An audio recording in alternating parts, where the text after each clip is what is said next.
So welcome back to the channel. Here's the deal. In this particular build, you're kind of designed to be a bully. We're using an Omen Killer Cleaver, and we're also going to be using Bloodflame since I'm most recently obsessed with it. And then we're also going to be getting some decent staggers, doing some really good damage, and overall you're going to have a great time playing through this build. This is on New Game Plus 5, and I am level 170, but this will work very well for a 150 build, so if you're into the meta level, this will definitely work for you. So without further ado, let's go ahead and jump right into it. So guys, this is going to be a level 170 Strength Arcane build. I've wanted to use the Omen Killer Cleaver for a very long time, but couldn't figure out exactly how I wanted to use it. However, I was watching a Chase the Bro video, and he happened to do something that I had never thought of before, and I decided to try it out in PvE.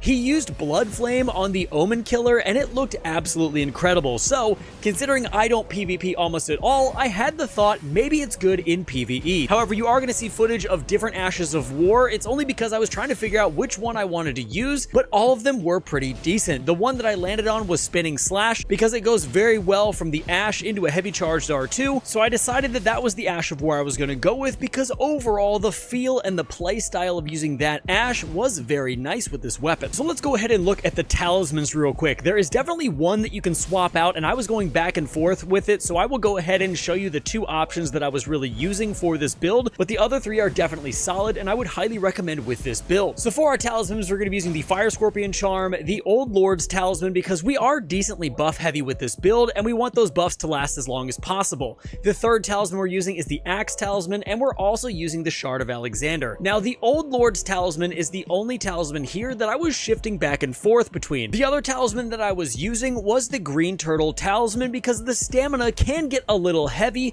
if you're using the Omen Killer Cleaver. However, either talisman is going to work very, very well. I didn't put a Blood Loss Talisman in this slot because blood loss typically wasn't happening fast enough before I killed the majority of enemies in the game. I could see putting the Lord of Blood's Exaltation here just in case you were getting a lot of blood loss on a bigger enemy like one of the main bosses of the game, but overall I found it just wasn't needed. Now, the reason we have all these talismans is as follows. The Fire Scorpion Charm in slot number 1 is going to give us a 12% damage to our fire damage, and with Bloodflame Blade, we are going to be having some fire damage with this build, so this and one of our tiers is going to be stacking that fire damage very high. For slot number 2, the Old Lord's Talisman is going to increase our buff duration by 30%. We used Flame Grant Me Strength, Golden Vow, and Bloodflame Blade, and having all of those last the entire boss fight instead of 3/4 of the boss fight is actually very, very helpful because you don't have to stop and rebuff. But as I said before, if you find you need the Green Turtle Talisman, that is definitely a very viable option right here in this slot. Now for slot number 3, we're going to be using the Axe Talisman, which is going to enhance our charged attacks by 10%, so we're going to get that extra heavy charged R2 damage, which is also going to stack later on with our Flask. And finally, in slot number 4, the Shard of Alexander is going to increase the damage of Spinning Slash by 15%. This is going to be a fantastic talisman to use, and it's in the majority of the builds that I have because I really like using Ashes of War to their fullest potential. Now, if you want to find these talismans for yourself so you can create this build, the Fire Scorpion Charm is going to be located all the way up in Mount Gelmir at Fort Lead on the rampart of one of the towers. The Old Lord's Talisman is going to be located right here on the map in Crumbling Fair, Missoula. The Axe Talisman is located in the Mistwood Ruins here in Limgrave at the beginning of the game, and the Shard of Alexander will be at the very end of Alexander's questline, and I will leave a video in the description below so you can follow along and snag that for yourself. Now, when it comes down to the weapons we're using for this particular build, I'm using the Heavy Omen Killer Cleaver. This is a physical damage of 321 plus 440 and a strength scaling of A, so we're going to be hitting really, really hard with this weapon. It has passive blood loss buildup at 55, and the attributes required are strength 23 and dexterity 12. I've added Spinning Slash to the weapon, as I've said before, because after doing the Spinning Slash Ash of War, which is a 2-part spin, then you can go into a heavy charged R2, and it just feels really, really great.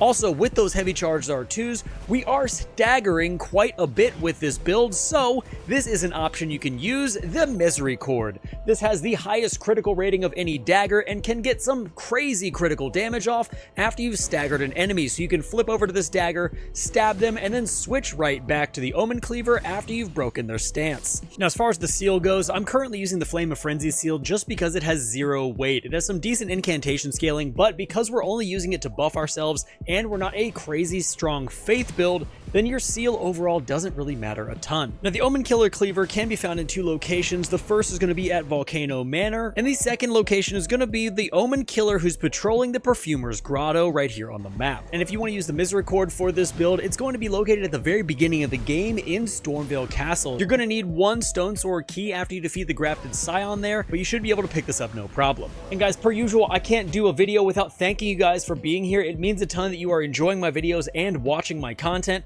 If you've not subscribed to the channel yet, feel free to subscribe, hit that bell notification. It helps me out a ton. It is free for you, so it is mutually beneficial for both of us. With Shadow of the Erdtree coming up, we have a ton of builds and guide videos coming out for Elden Ring, so you're definitely going to want to stay tuned for that. So make sure you're subbed. Now let's get back into the rest of the video. So when it comes to our Flask of Wondrous Physic, we are using 2 tiers that are going to benefit our build incredibly well. The first of which is going to be the Spike Crack tier, which is going to stack on top of our Axe Talisman, giving us extra charged attack damage. This is going to make our R2s hit incredibly hard, and the Spike Crack tier is going to boost our damage for charged attacks by 15%, giving us roughly around 26% charged attack power anytime we hit a heavy charged R2. Now for tier number 2, we're going to be using the Flame Shrouding Crack tier. I mentioned this before, we need to stack fire damage because of Bloodflame Blade, so we're using the Fire Scorpion Charm plus the Flame Shrouding Crack tier, giving us roughly around 32% extra fire damage because the Flame Shrouding Crack tier in and of itself is going to give you plus 20% extra fire damage. Now, the Spike Crack tier can be found at the very beginning of the game in Limgrave. If you travel into the Mistwood, there's going to be a little altar sitting next to the Minor Erdtree there, and you can grab that and also get the Greenspill Crystal tier while you're at it. And the Flame Shrouding Crack tier is going to be a little bit further into the game, but not by much. You're going to head to the Smoldering Church in Limgrave and go directly east to the Minor Erdtree. There's going to be a Putrid Avatar there guarding that Minor Erdtree. Kill that Avatar, and then that tier will be yours. And lastly, let's go ahead and talk about the buffs and the stats of the build. Now, when it comes to our buffs, like I said before, we're using Flame Grant Me Strength, Golden Vow, and Bloodflame Blade. Both Flame Grant Me Strength and Golden Vow are going to stack, giving you a total of 15% damage negation and 35% extra physical damage.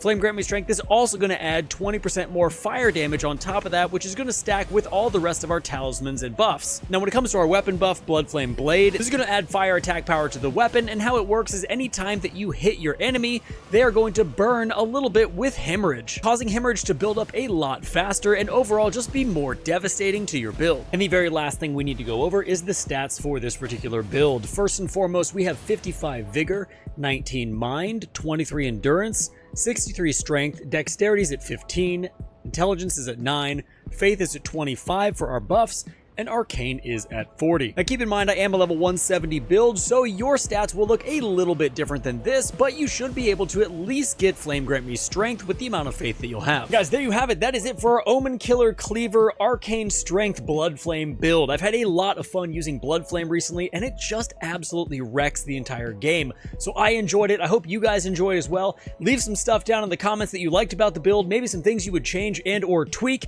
I'm always down to hear some constructive criticism, and I'm always down to min-max these builds just a little bit more. So with that being said, I'm going to leave a ton more videos here on the screen for you guys, and until next time, stay safe, enjoy the game, and I'll see you in the next one.